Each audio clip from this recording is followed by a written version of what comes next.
Hi, Alex. It's so great to see you again. It's been a couple of months, and I hear you've got a big topic for us today. I do. Yeah, it's good to see you too, Tammy. I'm glad that whoever is attending or will watch this later will hopefully you'll get something from this. It is big, and we're talking about intimacy, right? The 40 forms of intimacy and all of the ways that we connect. We always want to look at what gets in the way of connection, and a lot of times when we hurt each other, we're human, right? And that's going to hurt our connection, so our sense of intimacy. So yeah, today I'm going to talk about trust and forgiveness. Ooh, that And, is a big. and those two, even together, we could probably, do 2 weeks of webinars on those two topics because they are so big. So, if we do a second part to this, maybe we can answer some more specific questions and I can prepare answers for people. But I want to just kind of do an overview of trust and forgiveness. Because it's hard. Just saying the word forgiveness can be very hard when you're trying to repair betrayal trauma, right? When everything's turned upside down. I don't even like to use the word forgiveness with people early on when they're in recovery after betrayal, because it's a far off concept. It's something way down the line. Even trust, that too, because it seems like all trust is lost. So they're just very difficult things to navigate early in recovery and just ongoing. It's different for everybody. So maybe I'll start with is just, we don't get offended, we don't get hurt as much when we don't have a relationship with people, right? If we don't really feel a connection to someone and they do something that would typically hurt us by what they say or do, we're not going to feel as much pain because we don't have a connection. But those that are closest to us, it could be our friends, our family, our romantic partner, our spouse, we're going to feel the most hurt because we have a connection with them, because we have history with them, because we have our lives are blended with them. So we've given them access to our most vulnerable places. And that's why we hurt. So I want to think about, we're human. Again, we're going to mess up. We're going to step on each other's toes, and we're going to do a lot worse than that sometimes. And, after emotional, sexual, financial betrayal, any of those ways we can and betray someone, it can hurt and it can take a long time, as we know, to heal that. So it's a process for sure. And you're going to hear me say that a couple of times today, that trust, building trust, that forgiveness, all of that is a process. It takes time. So I'm going to talk a little bit later about, things you might have heard, what forgiveness is and what forgiveness is not. And then also about creating trust. I always like to think about creating a new trust. Sometimes we use the word rebuild and restore. And I know I've talked about that on these webinars before, but instead of rebuilding something that used to be, we want to start over. In many ways, we have to. So we're creating a new foundation, and that's based on transparency, honesty. It's based on being present with each other. And we're starting from there, shaping something brand new that hopefully two people have a voice into its creation, versus saying we're going to try to bring back what we had. Because we know a lot of times, after discovery, after betrayal is found out, it's like we don't want to go back to a lot of what we had. We're looking at that and like, I don't want a lot of that, right? I want something brand new. And I really like when couples can get there. They see that and they take steps and like, this feels different. We're honest with each other, we're present, we're open, we're connecting like we never have before. And that's where I think the great hope is with couples recovering from this, is that you can have a relationship sometimes that's better than average, because you're doing the work, you're digging down deep, as an individual and as a couple, and you can come out of this. Some people can't, some people it's just very hard, but like you have an opportunity if both of you are wanting to do the work and change and grow and learn and apply all these things. You can come out of this so much better, because everything's on the table, right? You're being transparent. So, but thinking about, your understanding about forgiveness and trust, just try to go back, and always when we're talking, take care of yourself, because, it can bring up a lot of things from our past, our present day, both of those things. And that can be very hard. So, but think about what you learned about forgiveness growing up, and from whom, right? Sometimes it's our parents. It could be in church settings or other friends of the family, but like, what did you hear about it?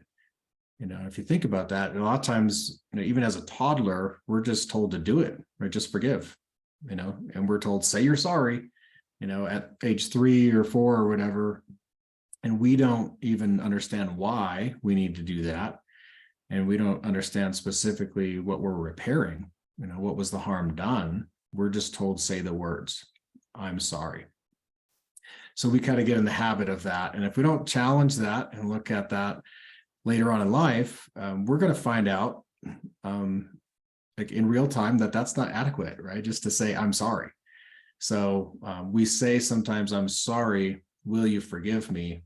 And it almost seems like it's the same sentence, right? There's a little comma there. And I think there needs to be a very long pause, maybe weeks, months, years, sometimes, before the I'm sorry, will you forgive me? Because that's a process itself. As I mentioned, it's the I'm sorry is one thing. And I'm going to talk about the 6 steps of forgiveness a little later too.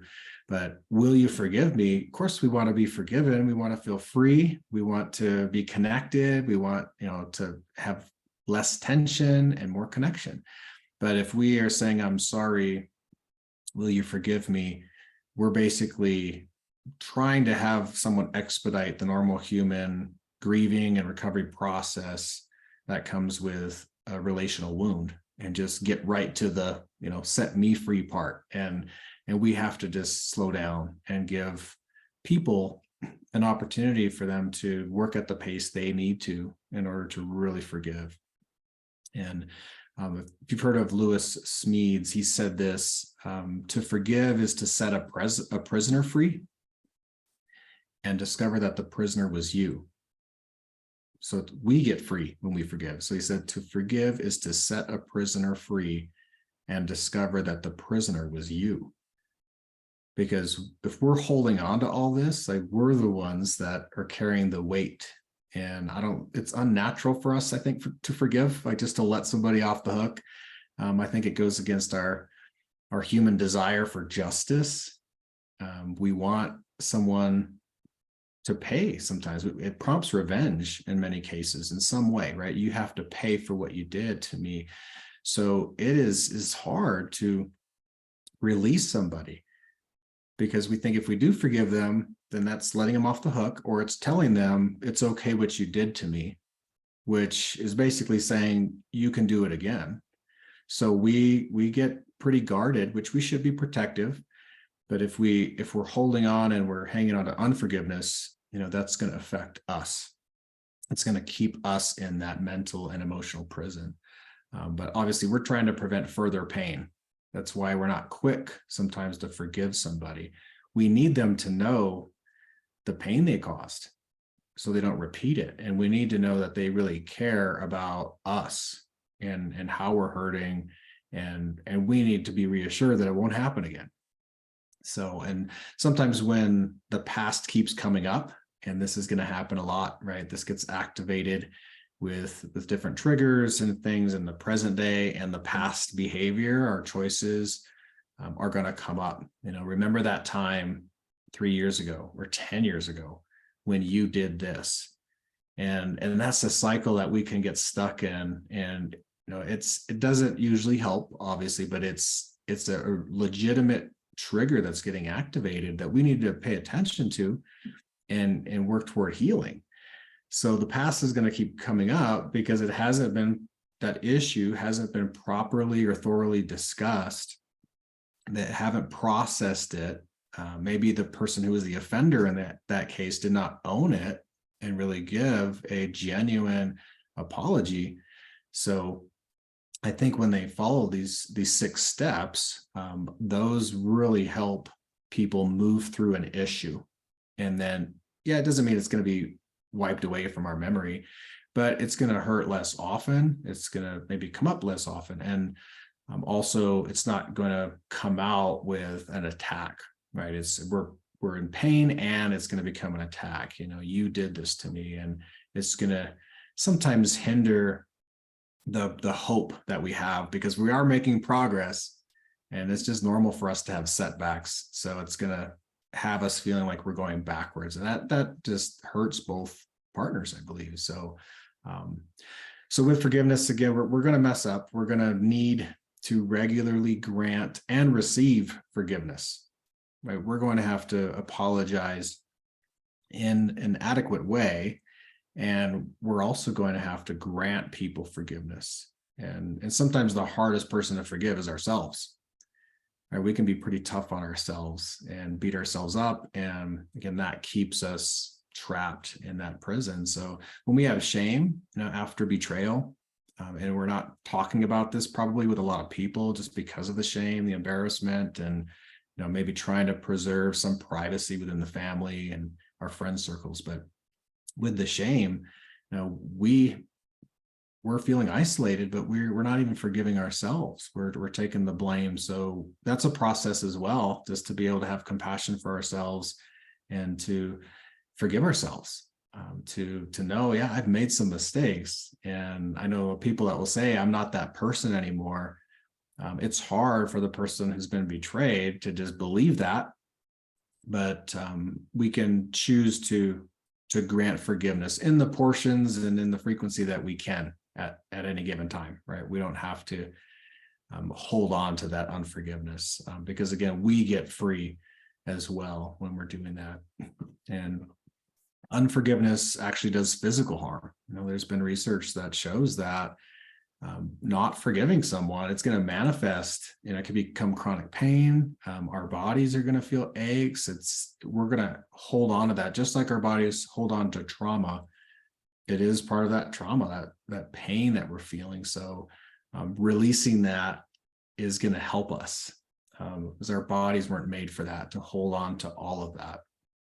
It's just too great of a pain to bear, to keep all these memories with us all the time, and really we're holding on to those in our bitterness backpack, right? If we hold on to this and it's getting heavy, it's weighing us down, we have to release some of those boulders in our backpack to just be able to walk, to be able to stand upright, to function and move forward.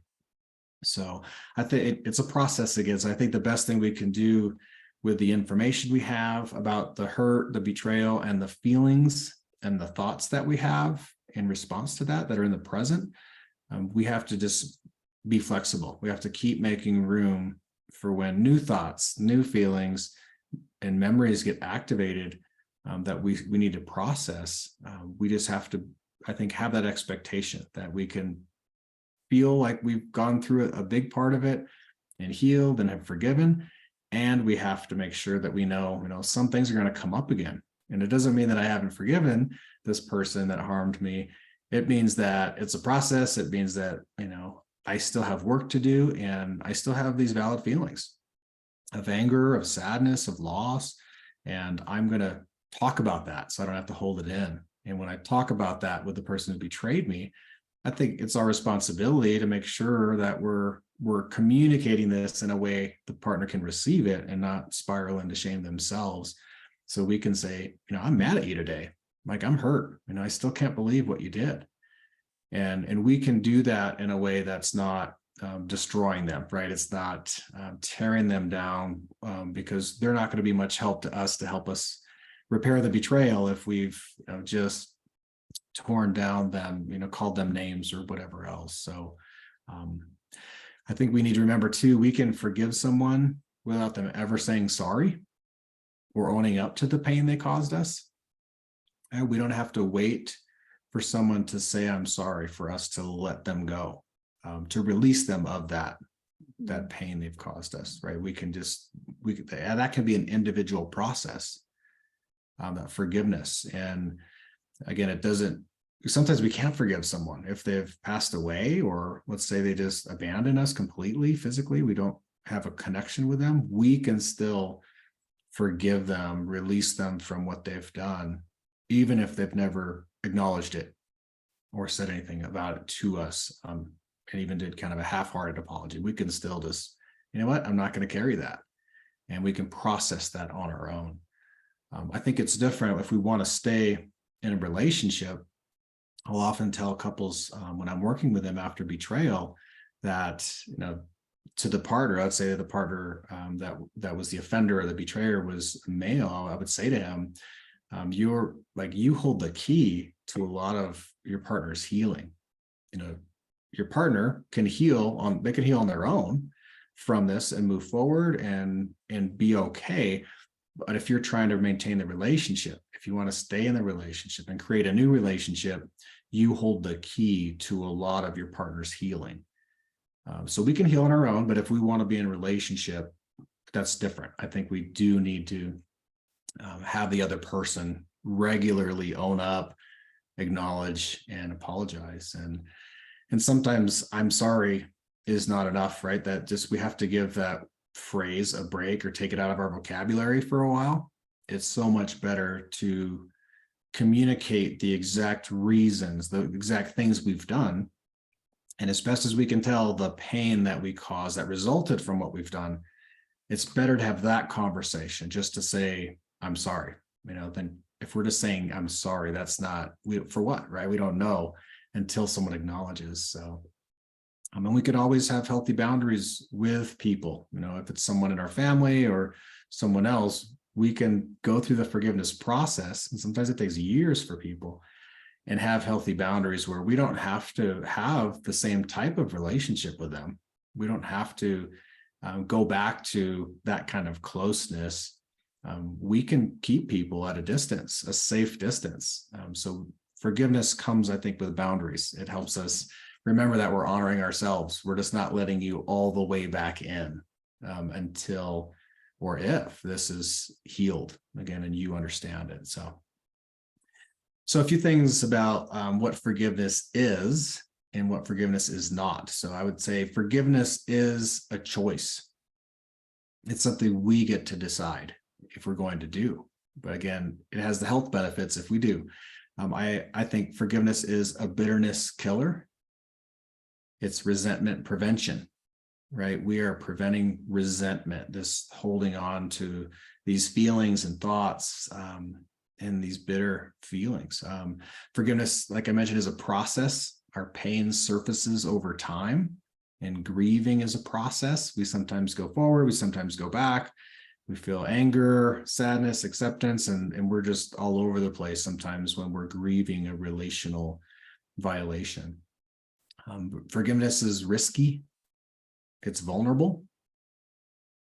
We're not sure, we're not certain of what it's going to yield for us. It's messy. Forgiveness can be messy, right? It's not an easy conversation. It doesn't always go how we would hope or expect it to. But I think forgiveness is freedom. Forgiveness is healing, and when it's sincerely done, I think that begins the healing process. And I think forgiveness is also showing mercy to someone and grace. If you can understand that as giving someone something they don't deserve. And it's illogical at times. I think forgiveness can be radical at times. If you think about, somebody that maybe, killed your family member in a car accident, a drunk driving accident, or, some kind of shooting or something, you forgave that person who did that, like that's just illogical, right? It doesn't make sense. And that's, I think, when forgiveness really shines, because like that person doesn't deserve to get off the hook. And again, we want that justice. We want them to pay. But if we can do that, that's a process within us. If we can set somebody free, because who are we to be the judge of what they need? So it just, I think, just helps us feel released from the penalties, I guess, that we might try to impose. And the last thing of what forgiveness is it's hard. Right. I think forgiveness is just a really hard thing. It's a process, and it's just difficult because it involves all our most important feelings and most likely our most important people. So a few things about what forgiveness is not. I don't think forgiveness is always reconciliation.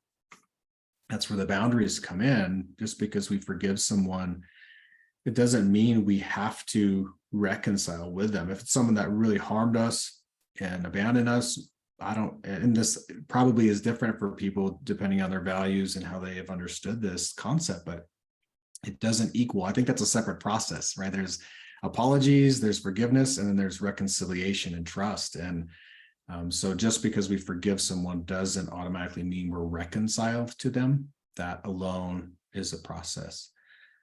Forgiveness is not forgetting. It doesn't mean we forget. Our brain, our memory doesn't just get wiped clean again if we forgive someone. So hopefully those memories of pain are fading over time, but we can't just forget something that was very traumatic. I don't think forgiveness is always fair or deserved. It's not always reciprocated. If one of you in a relationship will be the first to say sorry sometimes, I don't think the other person is always ready at the same time. And they may not say, I'm sorry. So we have to think of what we do with that. We have to at least do our part so we feel good about it. But we can voice that like, hey, I realize that you don't really say I'm sorry that much, right? You don't own up to that. And that could be a request that we make, that a need that we have for them to do. And forgiveness is not always accompanied by instant trust. Right? Just that's a different process as well. So, it might start the trust clock, it might start ticking, but forgiveness is one part of that. It could be the beginning of trust in some ways. And forgiveness is not feeling pressured to get over it, right? We're not really forgiving someone if we're just telling them, get over it. We need to give them that process. And it's not saying I'm sorry without changed behavior. We need the words might be okay, but we need the action. And that's when trust is building, is those changed behaviors demonstrated consistently over time. That is going to build trust. That's going to be an indicator that there has been a forgiveness process started. And when we see that person who harmed us genuinely try to repair things, that changes a lot, right? We know them. We know if they're being sincere as best as we can tell, but we want to believe that they have our best interest in mind and they know how we're hurt. And so they won't repeat that. So they need to take those clear steps, those action steps that won't open up that wound again, right? So we can't just expect that it's implied. Hey, you hurt me. I'm telling you how I'm hurt. We need to hear from you. I'm not going to do that again. We need to hear that action plan to make sure it's clear so we feel safe. And, sometimes apologies are, I'm sorry, but we have to take the but out of there, right? It kind of negates, everything, and it can be blame shifting. So I'm sorry, but so that could be a different conversation. It could be, I'm sorry about this, and it should be very specific. And then you might say later, can I explain to you where I'm coming from? But we need to make sure we're clear about why we're apologizing and hopefully how it impacted them. So another thing is forgiveness is not easy, right? It's not easy to forgive someone. It takes time to heal. I'm actually suspicious of someone who grants immediate forgiveness. Someone's like, oh yeah, I already forgave him. I'm like, that just happened. How did you do that? And I don't think they have superpowers. I think maybe their reflex is they don't want to hold on to this, which is great.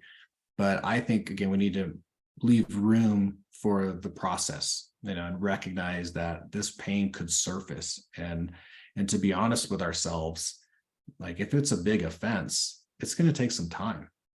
We can't just let that go. So to honor ourselves is to say, like, what am I feeling about this? And how has this affected me in all these different ways? And what do I need in order to feel safe and even to feel like there's some sense of trust being built? So what speaks loudest, is someone's sincerity when they're asking for forgiveness, their feelings, their words, their changed behaviors. Time alone helps. I think we've heard that before. Time will heal. Time helps, but time alone is not going to heal. We need to make this repair through these steps. Some other ineffective apologies. I'm sorry you feel that way. I think someone could say this in a genuine tone sometimes, like, oh, I'm so sorry you feel that way.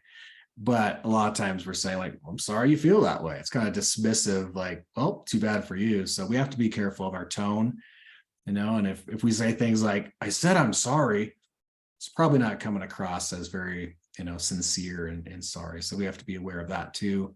I think more effective is to say, I see this specific pain I caused. It hurts me to see you hurt. And here's what I will do to prevent this from happening in the future. And we can say, can you please forgive me when you're ready, if you can. But, and again, to demand that on the spot forgiveness, I don't think is very fair to the person we just hurt. So I'm going to share the 6 steps of forgiveness. And this comes straight out of Dr. Sue Johnson's book, Hold Me Tight. And that's probably the #1 book. I've mentioned it a few times already, but that I recommend to couples because it really gets at the core of the cycle and the deep feelings that get activated in couples. So the 6 steps are: the first one, the wounded person discloses the hurt. You say how you're hurt. And this is usually a surface level. I'm angry, I'm sad, I'm anxious, I'm affected this way. And then the second step is the offending person tunes in and accepts the hurt. So they're present, they're hearing, okay, you're hurt in this way. And now that they have the attention, the wounded person is able to take the emotional elevator down. Like they can go down to where they're really hurt. And this is now getting to like, I felt rejected, I felt abandoned, I felt shame and all these big feelings, but they are able to do it and not a way that's blaming. They're just saying, I am hurt. They're not saying you did this to me. So that's a big change. Number 4 is now the offender can genuinely apologize for the depth of the pain, and they express the hopefully sincere sadness and regret and sorrow. They feel the shame, and their pain hurts them too, right? They're hurt because their partner is hurt. And the 5th step is now the wounded one can ask for the connection that was missed, maybe, and is still missed. Like, I need you here. I need you to do this instead. But because they have their partner's attention and they're seeing them show up so they can take this vulnerable risk. And then 6, the offending person will respond with what Dr. Johnson calls the antidote, is that presence. So it's, I am here now. I wasn't here before, or I did this to you before. I'm here with you now. I'm not going to do this again. It hurts me so much to see you hurt. And so that forgiveness interaction, and there's a whole chapter on this in her book, Hold Me Tight, that goes into detail about this. And I would just suggest that book, when the time is right in your relationship, when you're at that stage where you really need to look at your patterns and the feelings that come up, it can be a great next step for you. But so another thing that she says in that book is, and I think it's very important for people in betrayal recovery, is she says, injuries may be forgiven, but they never disappear. Instead, in the best outcome, they become integrated into couples' attachment stories as demonstrations of renewal and connection. And I call that in the book 40 Forms of Intimacy, I call it overcoming intimacy. Like, we can look back at those things we've overcome together, whether it be a big thing or a small thing. We got through it, and it's part of our story. It's a part of how we connected. And so that's important. And just to remember, forgiveness is not accompanied by that instant trust, but we can say things like, it's hard for me to trust you with blank, right? But I do trust you with this, versus saying, I can't trust you at all. Sometimes we're going to say that, in the moment, I can't trust you with anything. And we feel that sometimes, right? I can't trust you with anything. But if we can, as the offended person, say, it's hard for me to trust you with this, and kind of isolate that, and that can really help. But then in 40 Forms book, I said, trusting communicates, I believe in you. If we're trusting someone, I have confidence in you. I can count on and rely on you, and I feel safe with you.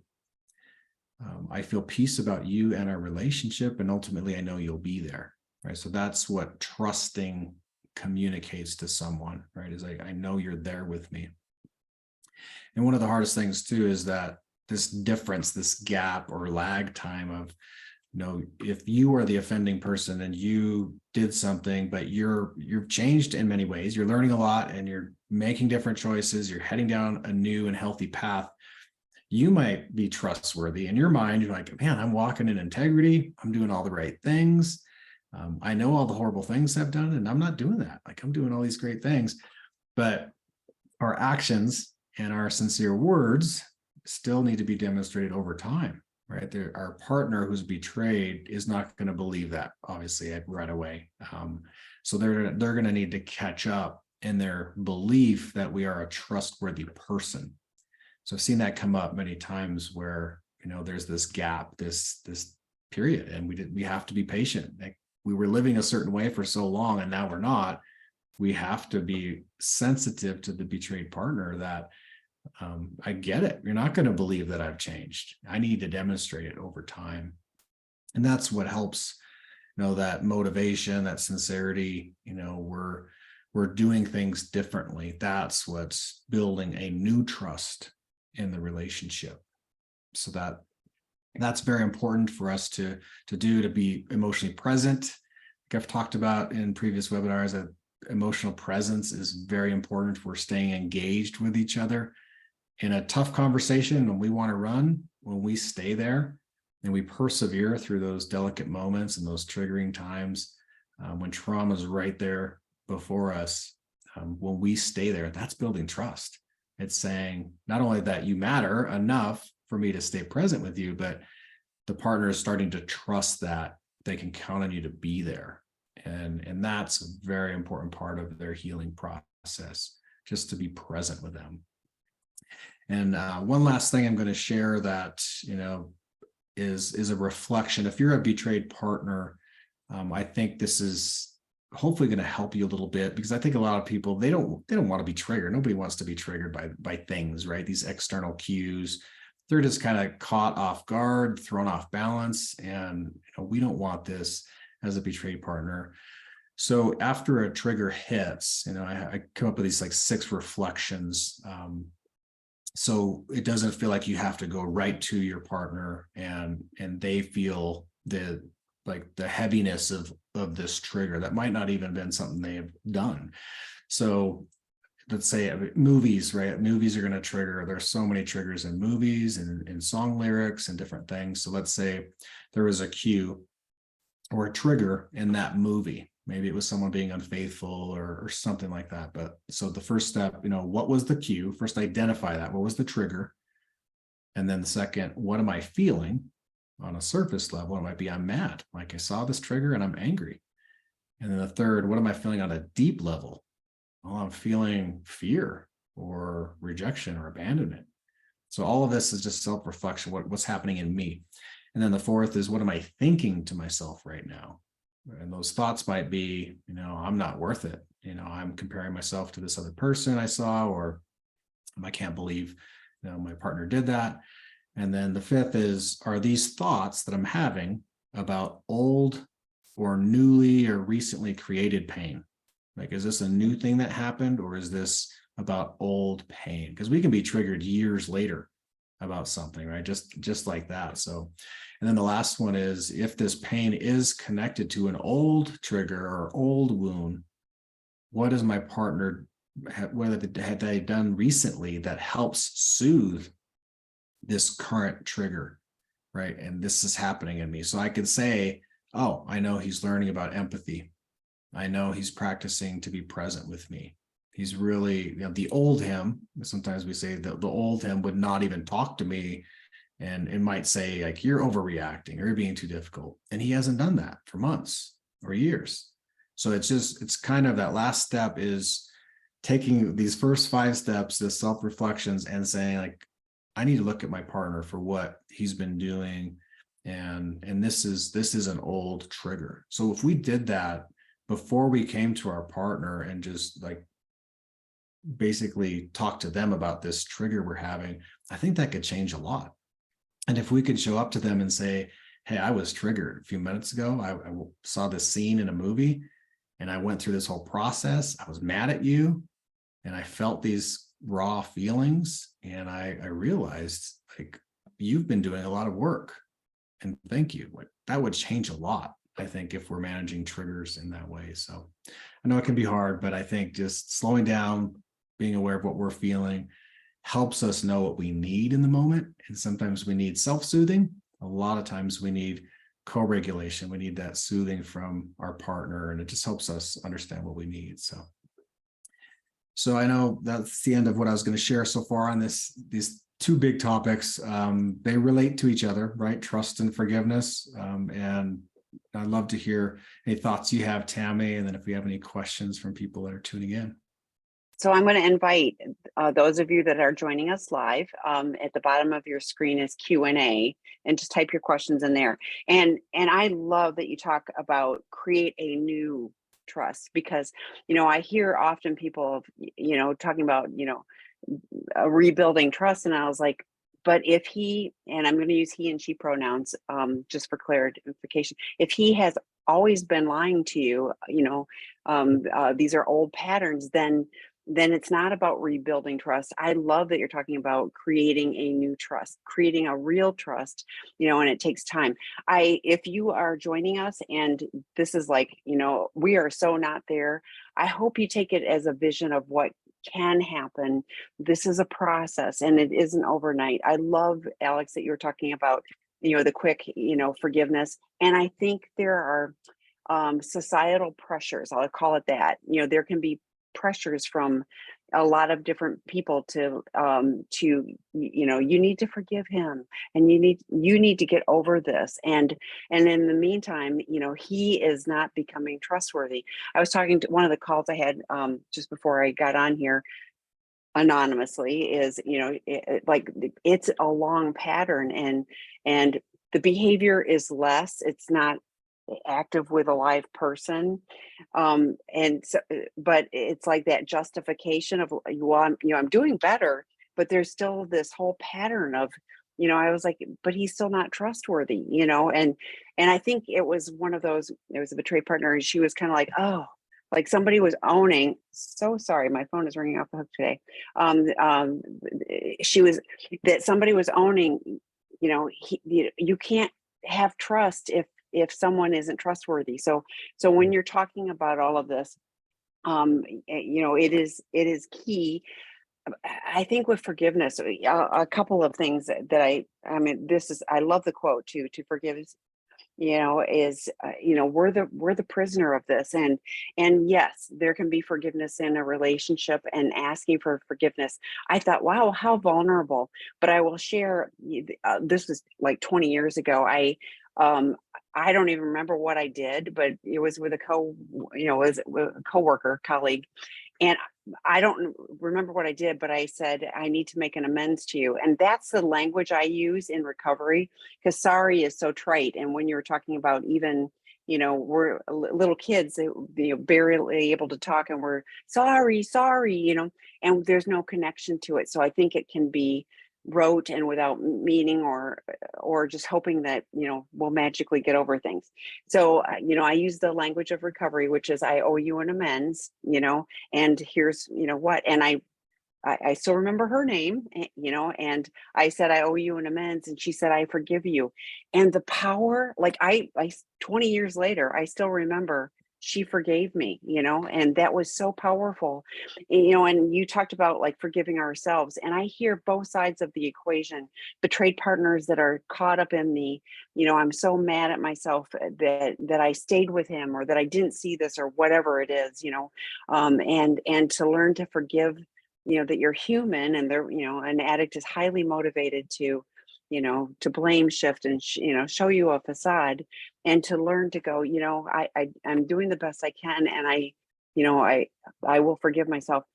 I have people in my life, well, they're no longer in my life, but I had to forgive them, because they, when I was early in recovery, and I've shared this on webinars before, but somebody said, you're letting someone live rent free in your head.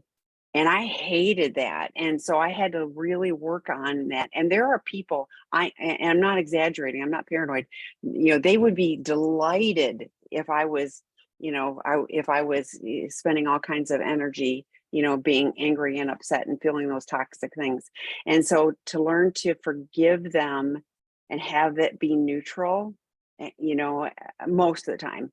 Every now and then something flares up, and again, I have to just go, I'm not going to take this on. I'm going to not let them negatively impact my well-being, my serenity, my joy, whatever.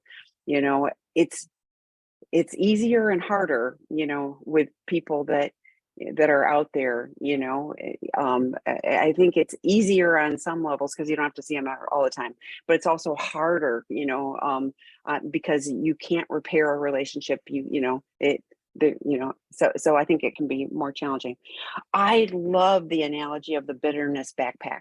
Like, I was like, wow. I mean, the visual, like of a backpack that says bitterness, and like I have, I could have the giant, I'm going camping for, I'm going to walk the Appalachian Trail, so I got the bitterness backpack, or I can have the, the little tiny backpack, and and I get to choose, do I want to even carry it, and I don't, like, that is such I know so many betrayed partners that are struggling with, autoimmune diseases and all of these physical manifestations of the hurt and betrayal, and all of that. So the less that we carry that is toxic and hurtful, really, truly hurtful to our physical and emotional well-being, the better. But I love that. I mean, like, it's like a bitterness backpack.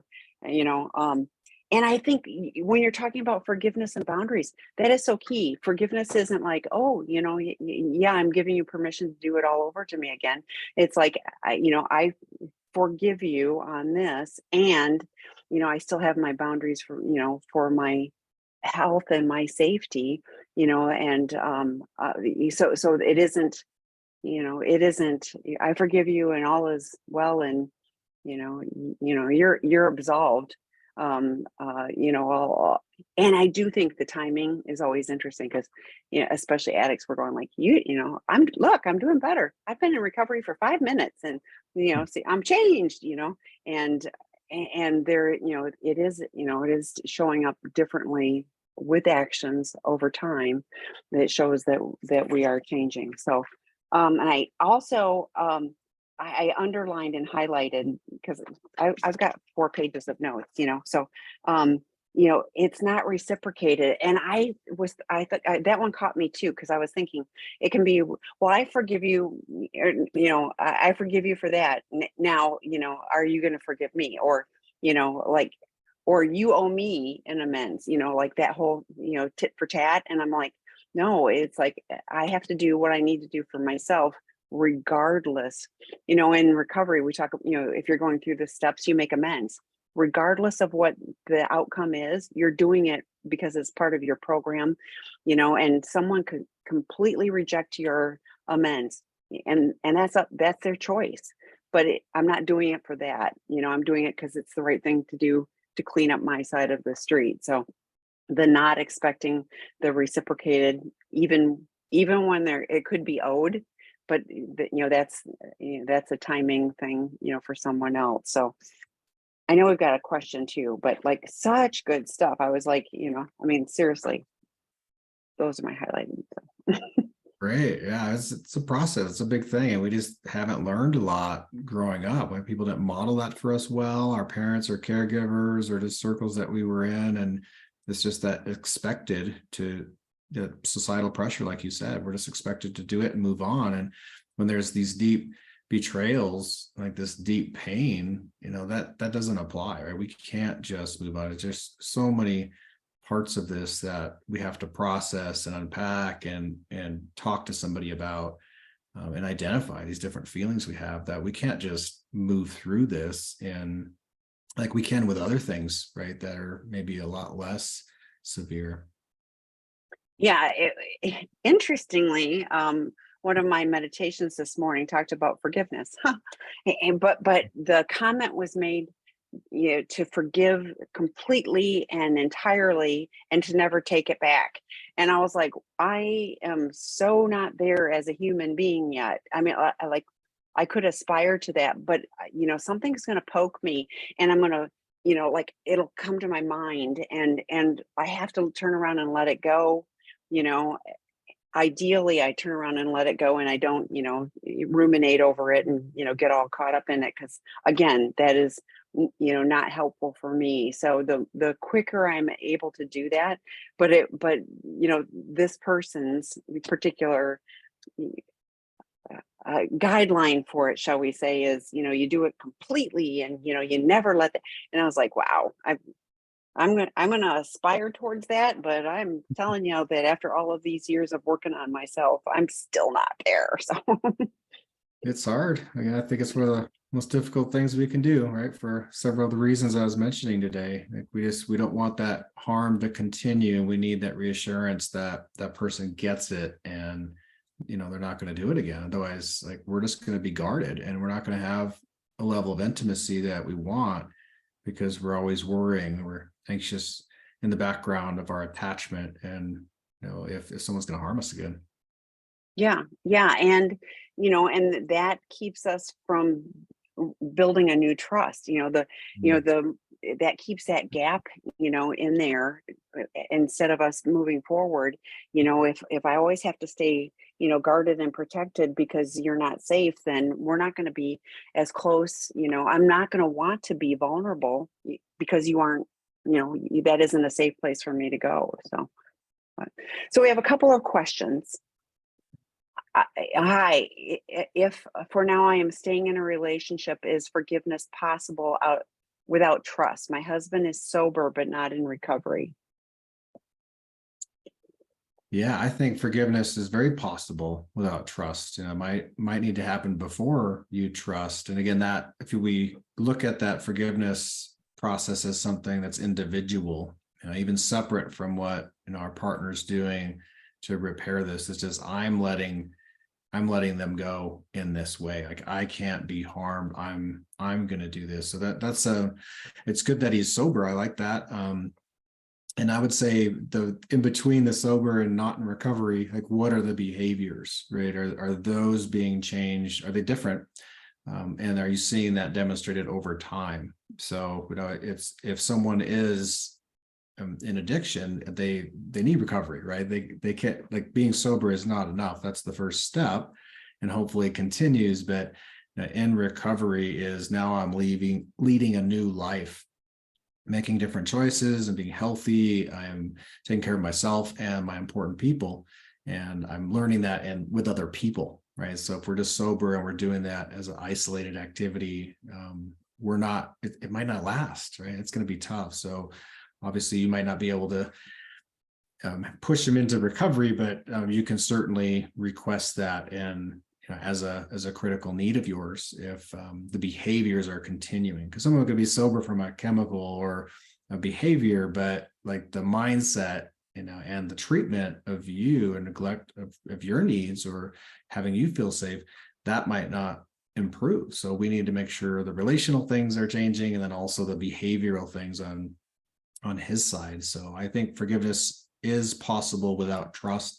I don't know if we can trust someone if we haven't begun the forgiveness process, right? Because in some way we're letting them back in order to trust them. So there has to be some forgiveness, and that's a process too. But there has to be some understanding, some of our helping them come toward us, and hopefully they're a part of that process, right? If we are trusting them, it's because they're doing things differently.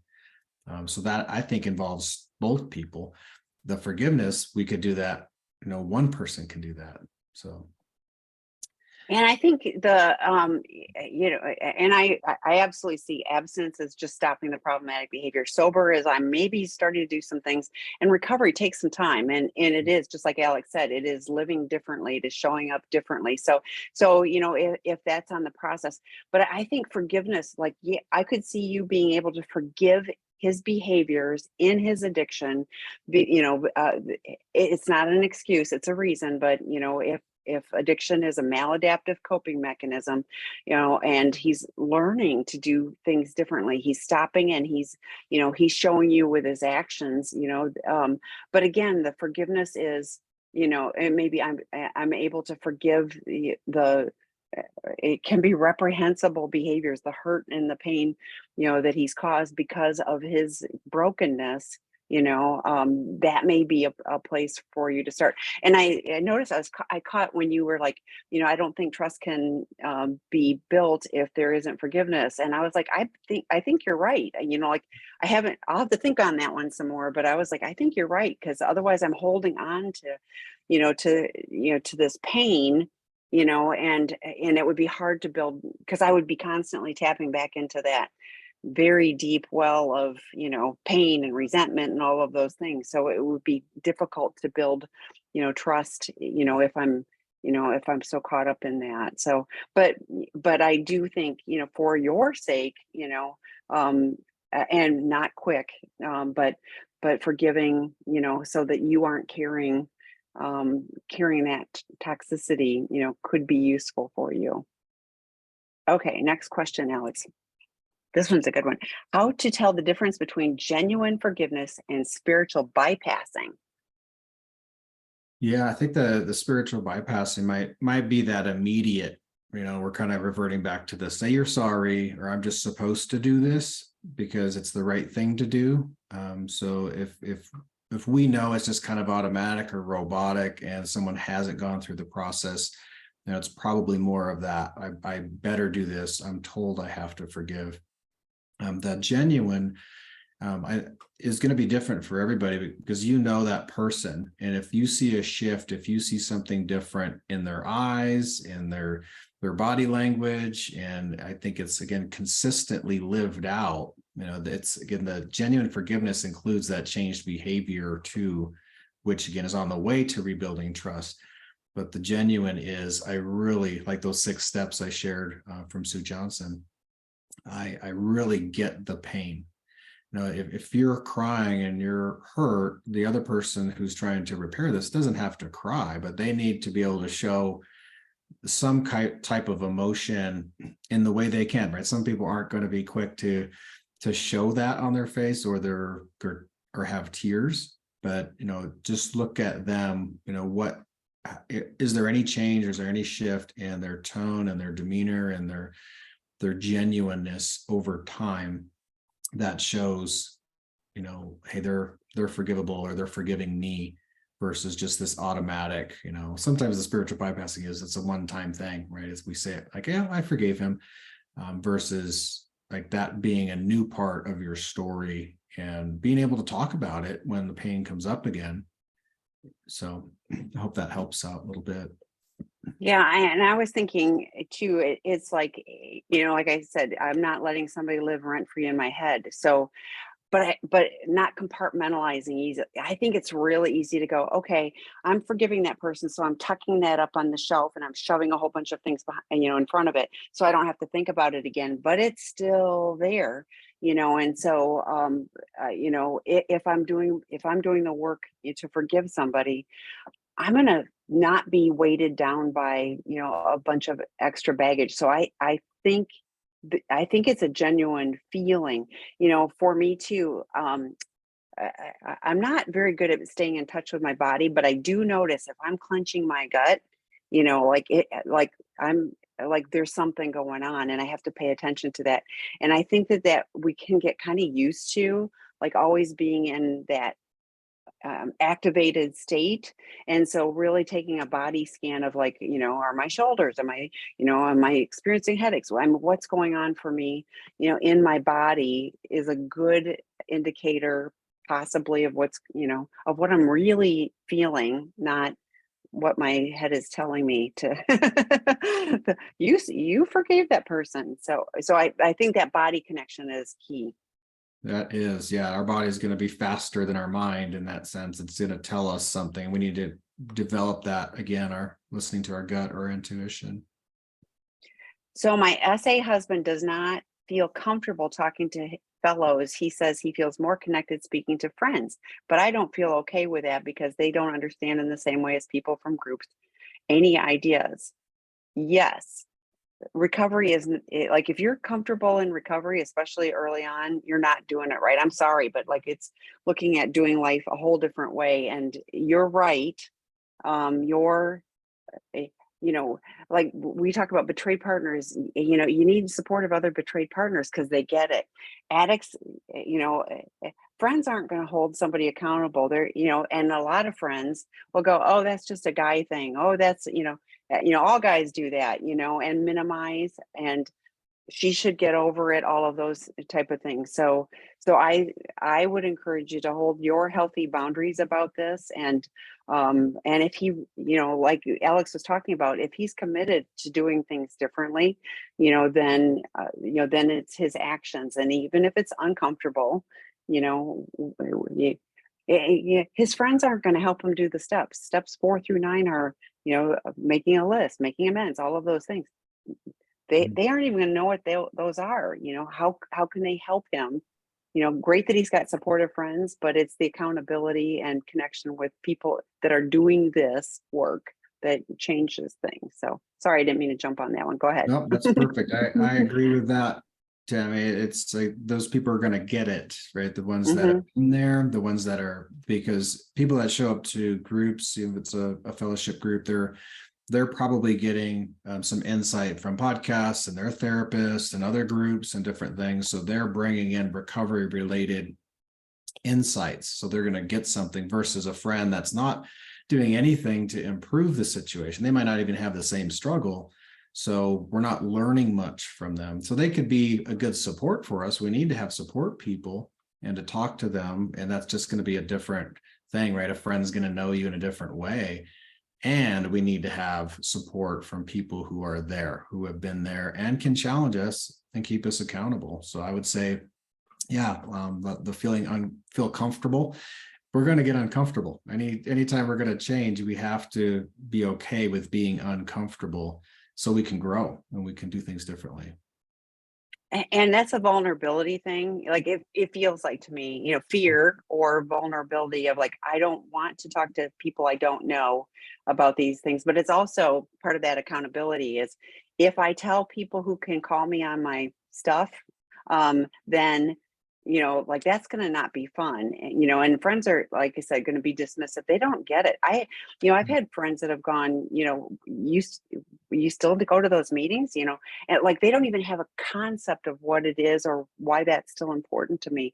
So they don't get it. To me, that would be part of, I want to be connected to you, but when, that does not help me feel safe. So therefore I'm going to, take care of me, and I'm going to be, less available to you, whatever it is that you need for your healthy boundaries, but trust your gut on that one. So, Yeah. Okay, we are out of time. Thank you. So you'll be back in September.